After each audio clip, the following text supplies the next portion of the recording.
Welcome to another episode of Charlie Chapters. It's another teen edition, and today we are reading Courting Darkness by Robin Lafevers. This book was described to me as being about assassin nuns, which I just found irresistible, so I hope you enjoy the first chapter. Courting Darkness by Robin Lafevers.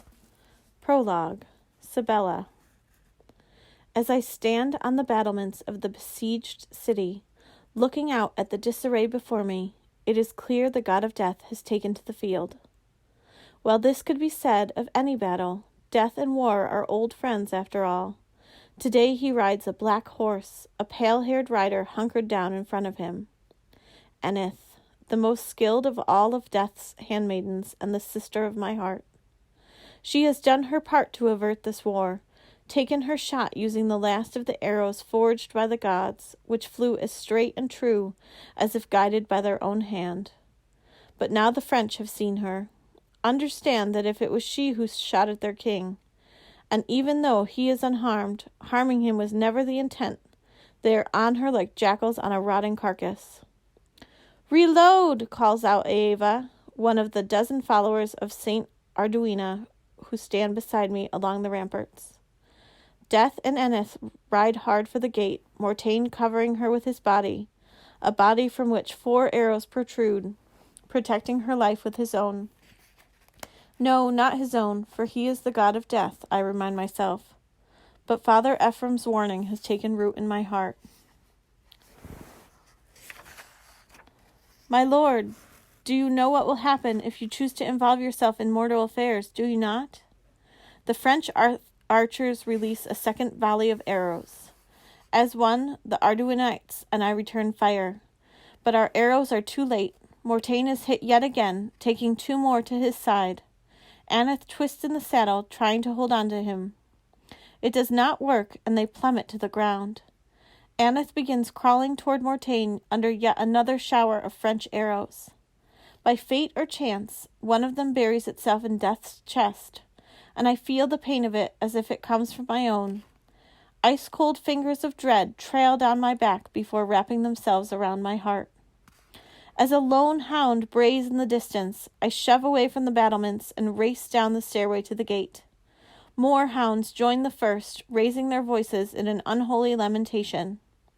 For a moment the world hangs suspended, like a drop of sap oozing from a tree, and in that moment I know, the god of death, my father, is gone. He has passed from this world. By the time I reach the gate, the French have fallen back, as if even they sense the magnitude of this moment. Nuns from the convent of St. Brigatania swarm toward the fallen Mortain as Aneth throws herself on his body, weeping. As much as I am hurting, she will be even more so. Before I can reach them, a laugh rings out, an incongruous, joyful sound in the solemn stillness. Puzzled, Death reaches for his chest, his hand coming away red with blood. Although I am half a bowshot away, I hear him say, "I am alive." It feels as if the earth I am standing on gives a dizzying spin. He is alive, but even as far away as I am, I can see that he is no longer death. A great chasm opens inside me, a dark yawning maw that threatens to swallow me whole. If death no longer walks among us, then what purpose am I to serve? What use will there be for my dark talents and skills? I fear the answer was writ long ago, when I was born into the family that raised me, the family that nearly killed me and drove my mother into death's arms. And that answer terrifies me far more than death ever has. Chapter 1. Genevieve. I was born in the upstairs room of an ancient roadside tavern, a group of common whores acting as midwives. My mother, too, was a whore, although perhaps not so very common. Would an ordinary woman invite death to her bed on a dare? I emerged, covered in slime and blood, my face, indeed my entire body, as blue as a wild hyacinth. Hushed whispers and murmurs of sympathy followed the horrified silence my arrival caused, until Solange, the oldest among them, grabbed me from my mother's slippery hands and swatted my backside. Nothing.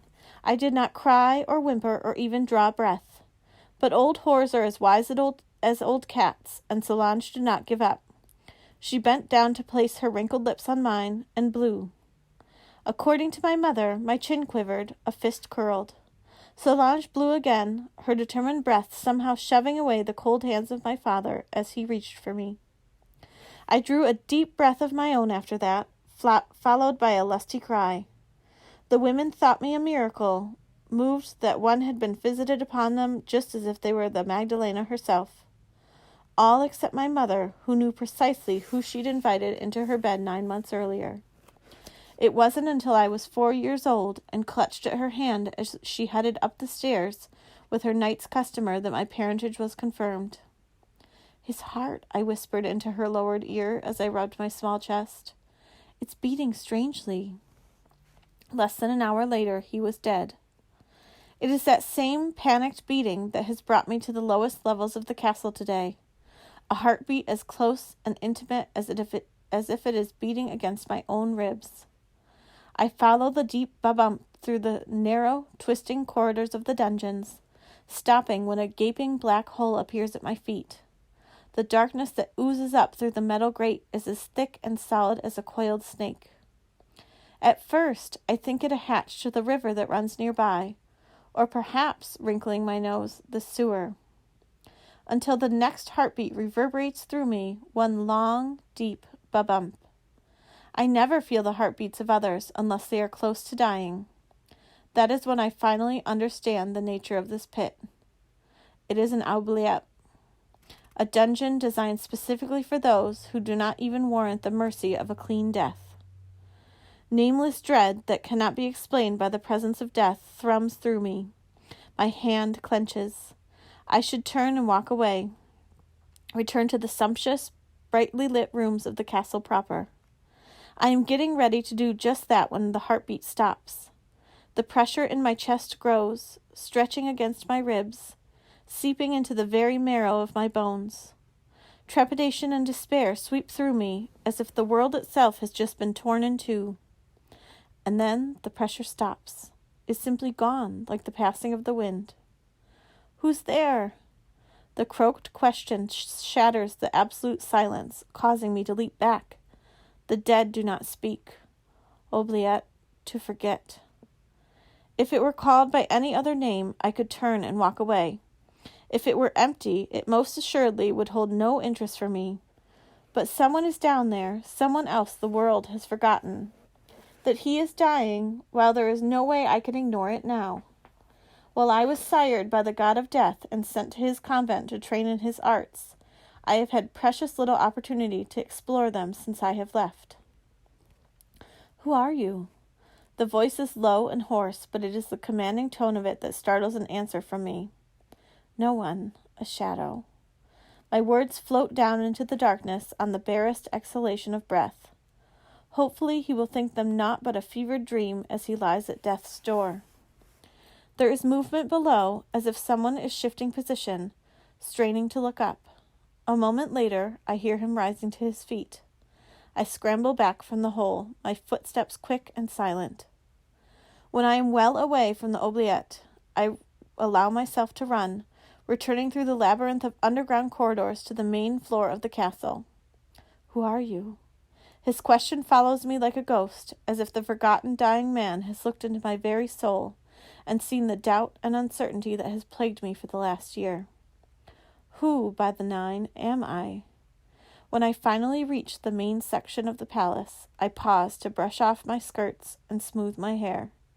I arrange my face into the bland, subservient mask I have worn for the past 5 years, then step into the warmth of the light. Oddly, it is far colder against my skin than the living blackness of the dungeon. I hope you liked hearing the first chapter of Courting Darkness. Pretty cool book. You can check it out as an ebook on our catalog. Have a great day.